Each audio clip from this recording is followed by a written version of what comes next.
Hello everyone, welcome to my class. આજે આપણે ટુબીના રૂપ વિશે કંઈક જાણીશું. Today I learn you tubies. To be is mainly used as an auxiliary, just like as a can, could, may, might, would, should, must, ought to, like that. To be auxiliaries એનો મતલબ થાય છે ગુજરાતીમાં સહાયકારક ક્રિયા. તો ટુબીના રૂપો વિશે આજે આપણે જોઈશું કે જે પદો કોઈ ક્રિયા દર્શાવતા ના હોય છતાં ક્રિયાપદ તરીકે તેમનો ઉપયોગ થતો હોય તો તેવા ક્રિયાપદો કહેવાય કયા બોક્સ સહાયકારક ક્રિયાપદો કહેવાય છે. કયા કયા યુઝ થાય છે can could may might just like. સહાયકારક ક્રિયાપદો વાક્યના અર્થમાં વધારો કરવાનું કામ કરે છે જેને મોડેલ ઓક્સિલરીઝ કહેવાય છે. જ્યારે અન્ય સહાયકારક ક્રિયાપદો વાક્યનું માળખું રચવામાં ઉપયોગી છે જેમને ઓક્સિલરીઝ કહેવાય છે. જેમ કે ટુબીના રૂપો am is are was were been been do have મુખ્ય સહાયકારક ક્રિયાપદ તરીકે વપરાય છે. અહીં અત્યારે આપણે માત્ર ટુબીના રૂપો વિશે જોઈશું. પછીના ચેપ્ટરમાં આપણે મોડેલ ઓક્સિલરી શીખીશું.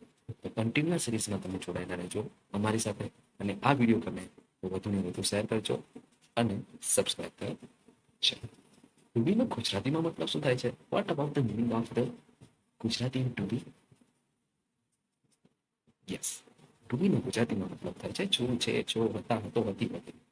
ટુબીના રૂપો એમ ઇઝ આર વોઝ વેર જેમાં આગળ આપણે જોયું ટુબીનું ગુજરાતીમાં હોવું, થવું અને બનવું એવો મતલબ થાય છે. અંગ્રેજી ભાષાનું સૌથી અગત્યનું પેપર છે ટુબી અને ટુબીનું ગુજરાતી હોવું, થવું, બનવું. ગુજરાતી અને અંગ્રેજી ક્યાં મેળ કરે? કોઈ એક ભાષા શીખાય એ જ રીતે કે સીધે સીધું આપણે શીખવું અંગ્રેજી કે કાં તો સીધું શીખવું ગુજરાતી શીખવું અને આપણે આપણું માતૃભાષા મેટરનલ લેંગ્વેજ ગુજરાતી, આપણી માતૃભાષા ગુજરાતી છે. આપણે ગુજરાતીને વધારે નજીકથી જાણીએ છીએ એટલા માટે હું અહીંયા થોડું તમને ગુજરાતી અને અંગ્રેજી બંને બાયલિંગ્વલમાં શીખવાનું છું. એમેઝોનનો ઉપયોગ માત્ર વર્તમાન કાળ માટે થાય છે. જેમ કે હું છોકરો છું Gujarati I am a boy, I am I am I am an engineer. આગળના લેક્ચરમાં જોયું કેમ અહીંયા એન અહીંયા વર્તમાન કાળ તરીકે ઉપયોગ એમ ઇઝ આર ટુબીના રૂપોનો થાય છે. એમાં ફિક્સ છે એક વચન જોડે એક વચનનું રૂપ અને બહુવચન જોડે બહુવચન. તો જોઈએ કોણ સાથે કોણ આવે છે પછી તમે નક્કી કરજો કે કયા એક વચન છે કયા બહુવચન છે. તમે કોમેન્ટ સેક્શનમાં છે. આઈ સાથે હંમેશા એમ આવશે. હી સી ઇટ સાથે હંમેશા ઇઝ આવશે અને યુ બી ધે બહુવચનમાં સાથે હંમેશા આવશે. ઓકે, સમજી ગયા ને કયું બહુવચનનું રૂપ છે અને કયું એક વચનનું રૂપ છે? સરસ. ઇઝ એક વચન સાથે આવશે અને આર એક બહુવચન સાથે આવશે. તો એમનો ઉપયોગ શું એવા સંદર્ભમાં થાય છે? તેનો ઉપયોગ માત્ર આઈ સાથે જ થાય છે એટલે કે પહેલો પુરુષ એક વચન વાક્યોમાં જ એમનો ઉપયોગ થાય છે. ઇઝનો ઉપયોગ છે ના સંદર્ભમાં ત્રીજા પુરુષના એક વચનના સંદર્ભમાં હી સી ઇટ સાથે કરવામાં આવે છે. આ ઉપરાંત ધીસ ધેટ સાથે પણ ક્રિયાપદ તરીકે ઉપયોગમાં આવે છે. ઇઝનો ઉપયોગ પણ માત્ર વર્તમાન કાળમાં થાય છે.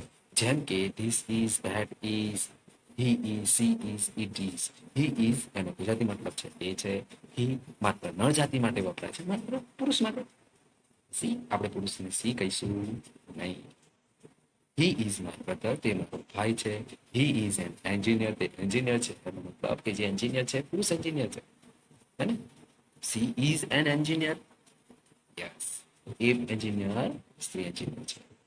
he is a teacher તો તે શિક્ષક છે પણ શામાં? પુરુષ. સી ઇઝ અ ટીચર તો શિક્ષક છે શામાં? સ્ત્રી. તો સી ઇઝ એનો ગુજરાતી મતલબ થાય છે તેની છે. સી માત્ર નારી જાતિ માટે વપરાય છે. સી ઇઝ માય સિસ્ટર તેની મારી બહેન છે. She is my friend she is very beautiful. It is no મતલબ થાય છે તે છે. ઇટ નાન્યતર જાતિ માટે વપરાય છે, નિર્જીવ વસ્તુ માટે વપરાય છે. ઇટ ઇઝ અ ડોગ એ કૂતરો છે. જે સ્ત્રી પુરુષ સિવાયનું કોઈ વસ્તુ છે એની માટે શું વપરાય છે? એ વસ્તુ પ્રાણી માટે પણ શું વપરાય છે? એ તો ધ્યાન રાખજો. ઇટ્સ નેમ ઇઝ પપી એનું નામ શું છે? પપી. ઇટ ઇઝ અ મનિકા. ધીસ ધેટનો ઉપયોગ નર જાતિ નારી જાતિ તેમજ નાન્યતર જાતિ બધા માટે કરી શકાય છે અને આનો વધારે આપણે અભ્યાસ આગળના વિડીયો કરીશું.